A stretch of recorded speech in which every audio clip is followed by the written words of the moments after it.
sidaad intiina badan ka warqabtaan caawa kulan weyn ayaa jira kaasi oo ka tirsan ciyaaraha horyaalka England ee Premier League Liverpool iyo Arsenal ayaan iswajihi doona kuwaasi oo kulamadoodii bilowga soo wada badiyay koox waliba waxay doonaysaa kulankan in ay wadada guusha ku sii socoto Arteta iyo Klopp waa laba macallin oo falsafad gaar ah wata Klopp ayaana sheegay in uu Arsenal u socdo halka Arteta uu doonayo inuu guulihiisa xiriirka Liverpool uu sii wato marka caawa uu Anfield ku booqan doono hadaba kulankan falanqayn doonaa muhiimadda iyo ciyaarta waxay leedahay iyo shaxaha macquulka ee labada kooxood eegi doona falanqaynta waxa ay kala qayb geli doona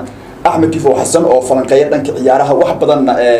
كل فلانقية نوعا وكان سوق إما نشحان تو استاجدونا أحمد مركور كسر لو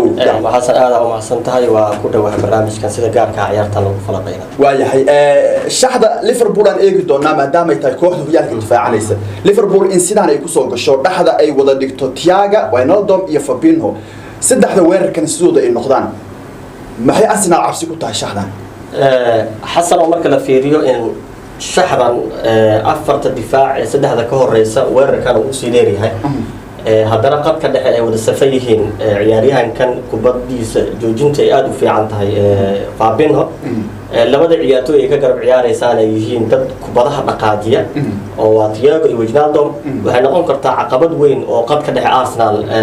وبا عنتها شقب بدن سيد عياتو ده يكون حكمين هاي مركب haddii Thiago ay xakameeyso waxay u baahan tahay hadana Wijnaldum inay xakameeyso Wijnaldum haddii xakameeyso hadana wali waxay u sii baahan tahay inay qad ka dhexe burburintiisa ay cardaadii qad ka dhigto ciyaaryahankan way araga ah ay qad ka dhexe ka ciyaaraya Fabinho waa Arsenal shaqo badan sugaysa waa haddii laakiin Liverpool shaxdan saddexda dhexe ah ay ku soo gasho difaacu kale soo laabashada Gomez ninkan ila Fabinho ciyaar kulankii Chelsea soo laabashadan ciyaaryahankan England maxay wax badan ka bedeli kartaa kalsoonida Van Dijk oo inta badan ognaa qaab gareedkiisa inuu xilreedkan liito xasano warta markii la yiraahdo Van Dijk iyo Gomez wada ciyaaraya daafac Liverpool taageerayaasha iyo macalinku waxaad moodaan kalsoonida badan ay ka muuqanayso sababtoo ah waxaan ciyaareedka hore markaati ka naqanay Joy Gomez uu joogo iyo ciyaaryahankan kale ee Hollandeeska Van Dijk wada joogay wada ciyaaraya in ay aad u yareed in goolasha xitaa laga dhaliyay Liverpool marka la fiiriyo statistics xisaabta goolasha ay yaraayeen hadda waxay taagan tahay waxa soo laabtay geesigoodii daafaca waxa soo laabtay mintidkooda yani mintid aan dhihi karaa waa ciyaaryahankan markii lambar 9 ka kooxda ka soo horjeeda wuxuu sameeyaa overside inuu ku raaco xerada ganaaxa barnaamijkeeda uu ka soo raaco marka ciyaaryahanku jajaban ama ciyaaryahanku aad u liitay oo soo galay xerada waxa uu fudaanaysa marka Van Dijk marka waxa uu fudaanaysa inuu si xaraka leh kubadda intuu uga qaato Bruyne hadana meesha ka xirnay ninkii wax u soo bisleeyay aad iyo aad uu soo laabtay Liverpool waxay noqon kartaa marka daafaceeda inuu degan yahay markii Joy Gomez uu soo laabtay sidaan shaxda day noqoto waa wax qurux badan sidaan isku raacnay taageerayaasha Liverpool ay aamini karaan Arsenal ay kaga badin karaan laakiin shakigan Thiago iyo goolhayaha Alisson Becker laga muujinayo Henderson waa maqan yahay sida Tobrash Israel uu ka sheegay laakiin maqnaashiyaha Thiago iyo maxaa ka dhalan kara goolhayaha tusaale waxaan ku soo qaadanaynaa Liverpool iyo shaxda ay ku soo galaysa xilli ciyaareedkii hore يعني الكل السنوات فلسفة سياق الكنتارا ليفربول هالبولو وياها يعني الكل السنة وعم قاعد كنا قطع العيارات كده صار ضعفي إن ليفربول without كنتارا أي قاعدة ويا سحر كلا قاعدة أو ها فرق difference أو نلعب وين يكون حريصتي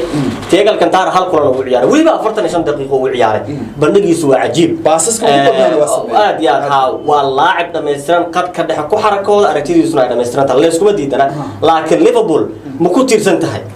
ولي مايا لكن وعصورة قال إنه كنتير سنته ليفربول وحيلي كرتا بدل كيس النبي كيت وحيلي كرتا ويا أرجع جيمس ميلر وحي صورة قال كده كرتا إن جامبرين أي كنتو ضغط بدنا أوفرا حتى إن الشحذ أي دلنا روكتير سمين كرتا إن أفر لبس سد حلقة كده كتير صورة قال شقيق من مركز ciyaartooydu waysta in shaxdan afar saddex inta ka guuro oo afar labo saddex hal uu ka dhigo waxay soo kala wuxuu ku sameyn karaa tusaale in afarta weerarka saddexda uu afar uu ka dhigo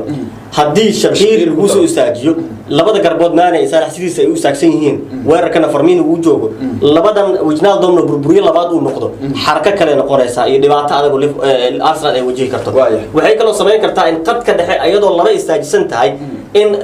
la dhigo box to box inuu ciyaaro ciyaaryahanka Arsenal ka yimid Chamberlain oo waliba xitaa kooxiisa loo baxayo hadda waa dhaawaca kulanka uma badna inuu taamahaasho buuxdana ma aha hadii la waayo marka waxa suurtagal James Miller Naby Keita uu ciyaar karaha waa kubad ninka dhaqaajin kara isagana sida Alcantara iyo Wijnaldum camal uu ciyaar waayahay shaxda Arsenal aan eegayna marka Ceballos iyo Xhaka waa udub dhaxaadka qadka dhexe Arteta kama kaftama labadan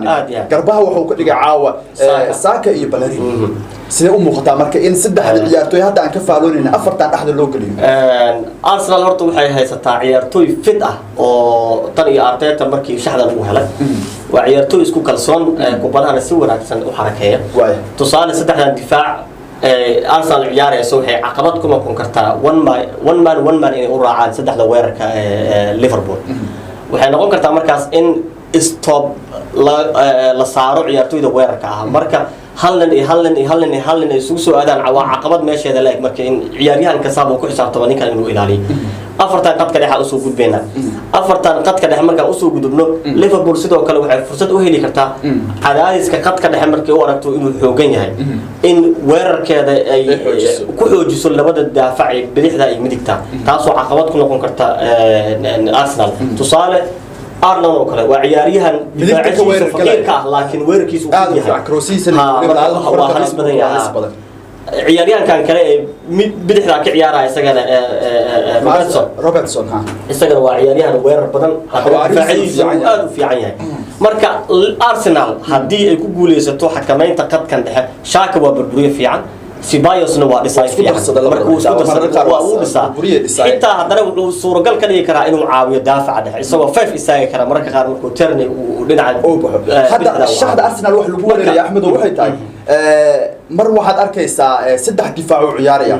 Rob Holding iyo ninkan la yiraahdo Gabriel labaduba inay baxayaan yaa shaqada dambe qabanay markaas waliba duubiye Tragen ay baxeen horta ninkan la yiraahdo Gabriel uma furna inuu baxo sababtoo ah waxaan isaajiyay center back lixdu uu istaagsan yahay waa labada dhinac waxa ka xiga Holding sidaan u joogna hadda saxdan iyo tusaale ee Tierney ka xiga labada ciyaartoy marka labada ciyaartoy ee bidixda ay midigta caawin kara waa labada ciyaartoy daafaca dhexe geeska ka kala ciyaaraya Gabriel oo bandhig fiican sameeyay kulkiisii ugu horeeyay waxa suuragal ah inuu marka hadii dhaqdhaqaaq badan uu sameeyo Firmino uu kaga faa'iideysto Rob Holding waa sax waxa loo ugu talagalay ilaa iyo ugu yaraan uu qadka dhexe u caawin karo intuu soo maro oo meeshan defensive midfielder loogu talagalay inuu yimaado hadan dib u laabto kaasna sidoo kale Tierney laakiin hadii ay bixitaankooda u bataan labada ciyaartoy garbaha ka ciyaaraysa xawaariyeeda sare waxay noqon kartaa in shabaqa balooni badan lagu arkayo Arsenal waayahay weerarka William lagu soo daray Lacazette lambarka 9 tooska ciyaaraya garabka kalena waa Aubameyang sidee marka weerarkan yahay Pepe ka maqan waa adag tahay weerarkan in la istaajiyo sababtoo waxaan ognahay in performance fiican uu ku jiro ciyaaryahankan Gabon bandhig ahaan Aubameyang waxaan ognahay in ciyaaryahanka Lacazette aad u fiican yahay isaga xiriir ganaax markii kubadda la soo dhigo William oo caqli iyo gambis iyo darbaba iyo crossba isku darsaday meeshii taagan yahay Arsenal waqti xaadirkan marka la fiiriyo habtaatikada weerarka ay u ciyaarayaan kama liitaan weerarka kooxda Liverpool marka la fiiriyo kulamadii hadda la ciyaaraa ka hadlaya waxaan fiirinaa Salah sida uu ciyaarayo waxa barbar dhignaa Aubameyang sida uu ciyaarayo William soo ciyaaraya fiirinayna waxa barbar dhignaa sida uu ciyaarayo Mane waxa barbar dhignaa Lacazette lambar 9 Firmino waa same style Bruno sida uu ciyaarayo wali shaxda uu kala duwan yahay dhaxda iyo qadkan dhexe marka weerarkooda waa 3-3 laakiin qadkan dhexe ee afarta difaac waa afarta dhexe oo Arsenal ay saddexdan dhexe oo Liverpool waxay caawin kartaa laftarkeeda in saddex afarta difaac ee kooxda kubadda cagta Liverpool one man hadii ay u raacaan in hal defender ama hal difaac uu fursad u heli karo dhaqdhaqaaq fiican inuu ku yeesho Pepe dooq ma yahay macalinka uu William kaga maarmi karo kulankan weyn maadaama William la leeyahay kulamadii hore u ciyaaray ninkaana waa nastay marka la fiiriyo habka ay u ciyaaraan labadan ciyaartoy Pepe iyo William waxa Arteta uu xulan karaa sida ay u badan tahay William sababta uu xulanayo waxa waaye waa ciyaartoy kubadaha ka faa'iideyn kara waa ciyaartoy xoog badan intuu dafaha dana carar kara laakiin Pepe waxay markuu kubadda la siiyo ama isaga uu soo xoogaba waxay noqotaa ciyaaryahan jeeridiisa ay badan tahay aad u jijiirooda markaasna weerarkana uu dilmaayo Liverpool ay back sameyn kartaa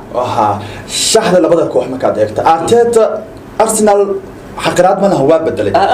آدي بدلي كل حفاظ تو كدقي عاو مركز لما أركي دونا أرسنال شيء سيدا أذاك ولا عيارة ليفربول جلسي مانشستر يونايتد مانشستر سيتي ولي بكوا ده بديسي قاب دفاعي سكوحرن يارين ولي لما إيه كركو بدل بسوا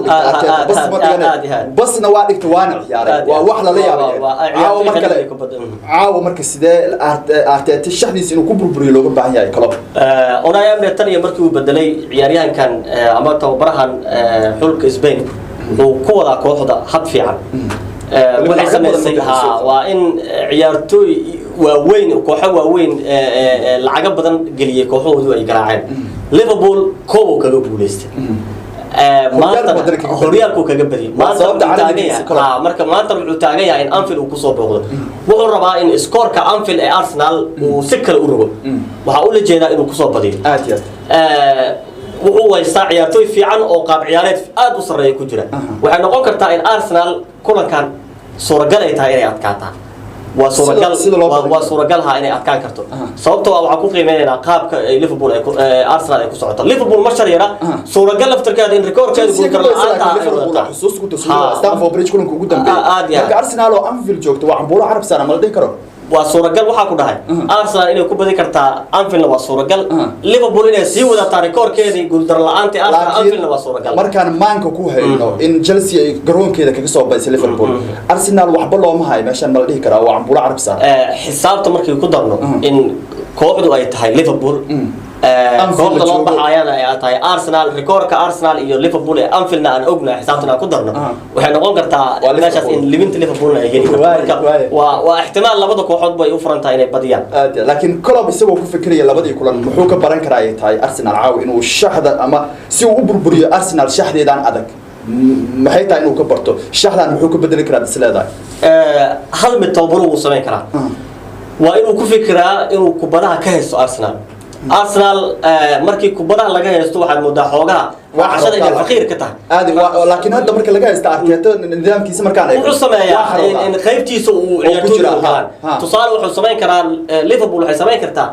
in qaybta Arsenal ay kula ciyaarto ayadoo taxadarayaan daafacyada labada ah oo lagu daray ciyaaryahanka Fabinho isagoo waardiye ku jira waa inay ka taxadartaa in kubadaha ay lumin karaan weerarka Arsenal ay ka faa'iideystaan waa inay sameeysaa in boxka Arsenal markii ay gasho ay ka daba galaan kubadaha laakiin ay xafitaan waxay noqon kartaa Arsenal markaas inay hami u ku jiro inay kubadan ay xoogaan meeshaasna waxa ka soo bixi kara dulduleel ah in ciyaartoyda kale ee Liverpool loo disin karo kubad laakiin Aubameyang iyo Pepe iyo Lacazette awoodooda iyo weerarada counter attack ah markii Liverpool soo baxdo miyuusan cabsi kala dhalin karin waa ku sheegay Lacazette Benoniga uu qabto waa ninka la yiraahdo Lacazette xitaa iyo Aubameyang isku oraday noqdeen hadda oo Lacazette Benoniga diniya dalkaysa isagoo sagaal Aubameyang marka loo gudbiyo jeesto maalmahan wuxuu keenaba waa kubadii Henry oo kale banaanka ku tuurayo kulankii dambe aad iyo aad marka kubadaha noocaas sidee tahay inay isaga ilaaliso Liverpool ku dheedo Liverpool waxa ku sheegay Xasan oo markii Arsenal damaca xaroshaha ee xeradeeda inay gashaa ay sameeyso Liverpool waxay tahay inay iyaduna sameeyso in kubada ay ku xafidaan booska Arsenal ay kula ciyaarto ayadoo waliba daafaceeda dhexe ee 45 ka lagu daray lambarkeeda lixaad Fabinho ay taxadar ka muujinayaan kubadaha rogaal celinta ah inay celiyaan si gaar ah ninkan Turner yiraahdo Arsenal difaacan bidix awood uu leeyahay iyo sidoo yahay maxaad ku qiimeyn kartaa kulankan weyn Arsenal ciyaaryahanka uu bedelay waxa uu la jeedaa daafaceedan uu xasriyay Arteta kaliya maane isaga qayb ka ah sababtoo ah waxaan arkaa oo jabir laakiin oo Tierney uu dagaal badan yahay waliba ninka uu saaran yahay waa shaqo badan oo taala sidii ciyaaryahanka uu jeeri lahaa waa ciyaaryahan dilaa ah haddana kubadda banaanka kugu raacaya sidaas oo tahay kuma ay ka daafaca waxa uu sameeyaa weerarka oo Croatia geenaya haddana soo laabanaya waana shibana marka ciyaaryahanka way adag tahay in Salah dul saaran caawa inuu sahlan marka Salah isagoo saaki haddana Tierney uu ka dambeeyo haddana shaaka dhinaca kale uu ka buuxinayo waa suuragal hada ma saddex intifoo falanqayntan iyo waxyaabaha kale aad ku na fikradiina darawadaay kartaa